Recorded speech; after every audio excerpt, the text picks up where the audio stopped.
You have to get Oh yeah. everyone involved. Watch. You did not expect the Nigerian army, police, DSS to protect every Nigerian or every community. It is not going to work. In the US, if you visit someone in the house, you'll be shocked that when the guy hears a police siren, he will just pull his drawer, bring out his gun and keep it. So one of my hosts did that, and I asked him, "Why are you putting gun here?" He said, "Well, if they are chasing someone and he enters my house, I'll shoot him first." And that is the layer we have to start thinking about.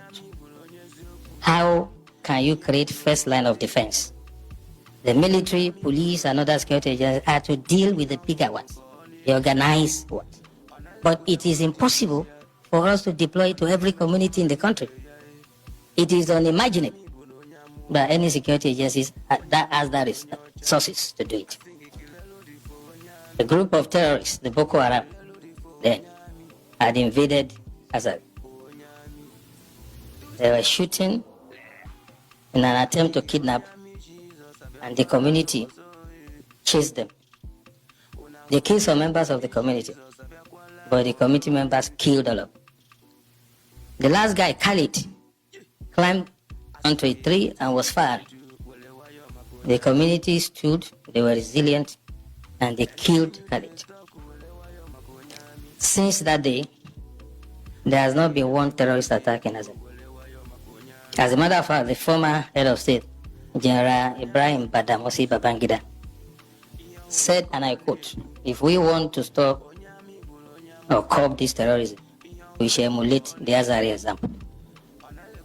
Tafa Balewa also happened to be a local government in Bauchi that was always in flames. And the people of Bogoro and some part of Tafa Balewa, where the Sayawas are, rose up on one occasion. They knew their terrain better, climbed onto trees and mountains. And when the invaders came, they did not only repel them, they seized their weapons. And since then, you can attest to it that you hardly hear about Tafa Balewa again. What I'm trying to say, the practical approach to mobilizing people, is that you have to get everyone involved. You do not expect the Nigerian army, police, DSS to protect every Nigerian or every community. It is not going to work. In the US, if you visit someone in the house, you'll be shocked that when the guy hears a police siren, he will just pull his drawer, bring out his gun and keep it. So one of my hosts did that, and I asked him, "Why are you putting gun here?" He said, "Well, if they are chasing someone and he enters my house, I'll shoot him first." And that is the layer we have to start thinking about. How can you create first line of defense? The military, police, and other security agencies are to deal with the bigger ones, the organized ones. But it is impossible for us to deploy to every community in the country. It is unimaginable that any security agencies that has the resources to do it. So as we live here, we all belong to one community or the other.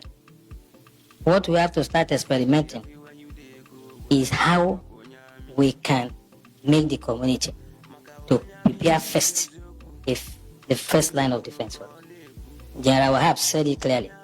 And for me, there are 3 takeaways from his lecture.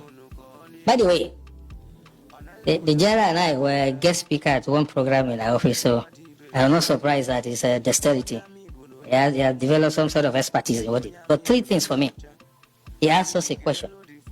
What is our own culture? Our culture is communal. We do things together. Festival together. Ceremonies together. Wedding ceremony, whatever. So why can't we fight some miscreants, some charlatans among us together? The community should say, "You cannot come here. This is what Tafa Balewa has done. If you go to that community to attack them, you'll be sorry for yourself." I challenge anybody to try it. And this is the way we have to do. We have to allow some level of armament for the communities, and they can serve as the first line of defense. Second takeaway from what the general said. All society approach is not the first time we are hearing.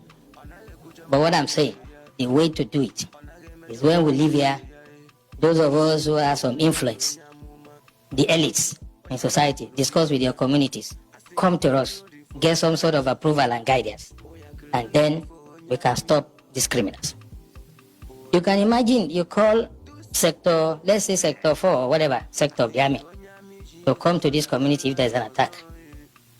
Before they even arrive there, they attack another community, what happens? This is what we should take away from here. And lastly, he said something very instructive. Every one of us must rise up.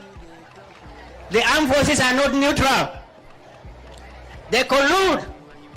They collude. They collude with the armed bandits. They kill people, kill Nigerians. They facilitate their movements. They cover them. If you are depending on the armed forces to stop the killings, you will all die one by one. We, every one of us, rise up and defend ourselves. It is quite clear the government alone cannot do it.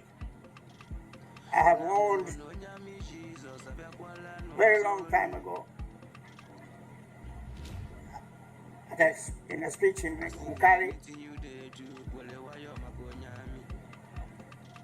that our people must be prepared to defend themselves. That warning is as valid today as it was when I made it. If we can't defend ourselves,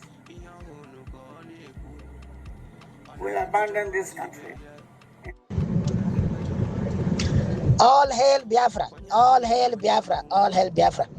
We are in our darkest time. What happened in 1967 is repeating itself. In 1967. You don't see them, and they have had, yes.